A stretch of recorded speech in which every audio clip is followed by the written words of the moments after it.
Tubuh manusia mempunyai cara yang unik untuk mempertahankan kondisi stabilnya. Berbagai perubahan yang terjadi pada lingkungan internal dan eksternal tubuh dapat mempengaruhi kondisi homeostasis. Gangguan terhadap kondisi homeostasis dapat mempengaruhi semua sistem organ. Lantas, apa saja sih sistem organ yang terdapat pada tubuh manusia ini? Sistem organ pada tubuh manusia terbagi menjadi beberapa sistem. Di antaranya adalah sistem pencernaan, sistem respirasi, sistem ekresi, sistem kardiovaskular, sistem endokrin, sistem reproduksi,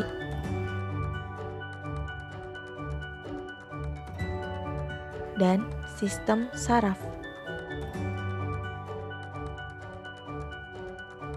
Diawali dengan sistem pernapasan atau biasa disebut dengan sistem respirasi,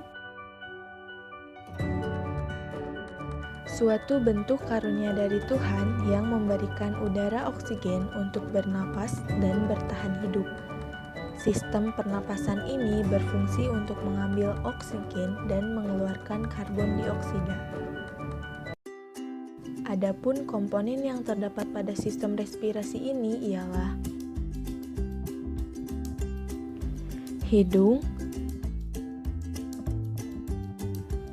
yang berfungsi sebagai pemfiltrasi udara yang masuk pada rongga hidung, menghangatkan dan melembabkan udara yang masuk.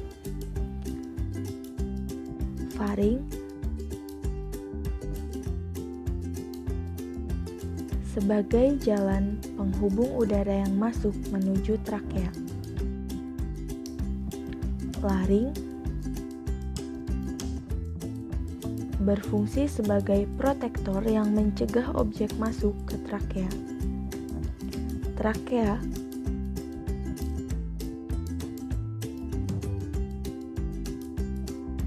sebagai jalan masuknya udara dari laring ke bronkus.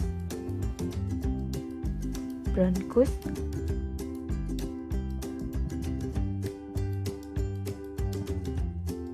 sebagai pemfiltrasi udara yang masuk dari trakea menuju bronkeolus. Bronkiolus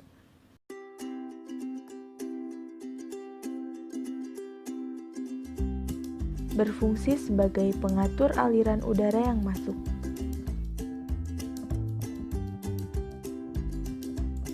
Dan yang terakhir adalah alveolus sebagai tempat pertukaran gas oksigen dan karbon dioksida. Pada sistem ini, udara yang dihirup secara fisiologi akan masuk melalui hidung, kemudian ke faring, lalu ke laring. Selanjutnya, udara diteruskan ke trakea, di mana trakea bercabang menjadi 2 bronkus. Bronkus tersebut bercabang-cabang lagi membentuk bronkiolus dan akhirnya bermuara di alveoli sebagai tempat terjadinya pertukaran gas melalui difusi. Kemudian berlanjut pada sistem pencernaan, di mana tubuh tak lepas dari membutuhkan makanan untuk dicerna. Setiap sel dalam tubuh kita membutuhkan makanan, namun sel-sel tidak bisa meninggalkan tempat mereka dalam tubuh dan berjalan ke sumber makanan. Oleh karena itu, makanan harus diubah menjadi bentuk yang mudah digunakan dan didistribusikan dalam tubuh dengan bantuan sistem pencernaan. Organ sistem pencernaan membentang dari mulut ke anus.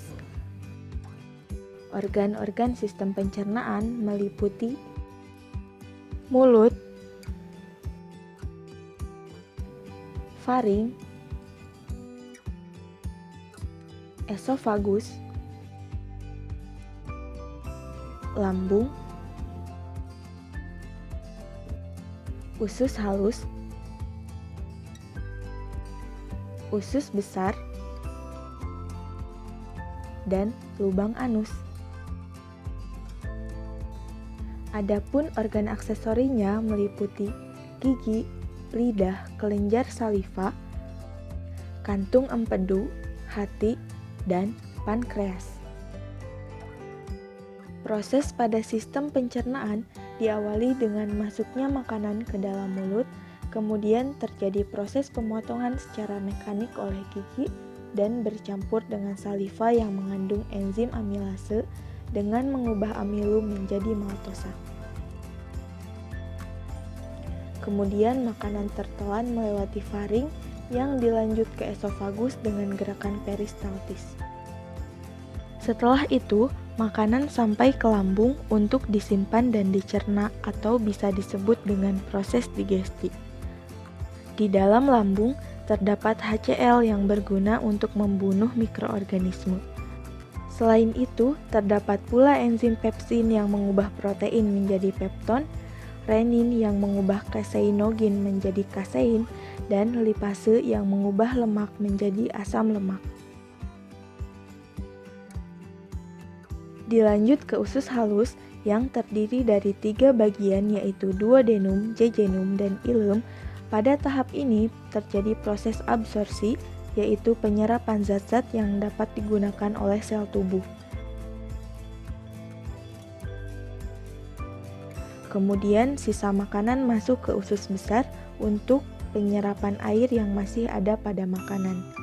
Sisa makanan tersebut diuraikan dengan bantuan bakteri E. coli. Kemudian timbullah keinginan untuk buang air besar dan terbentuklah feses yang akan dikeluarkan melalui anus. Dengan melihat video ini, kalian sudah berpartisipasi untuk mengingat sistem organ pada tubuh manusia yang patut untuk disyukuri. Thank you for watching and see you next video.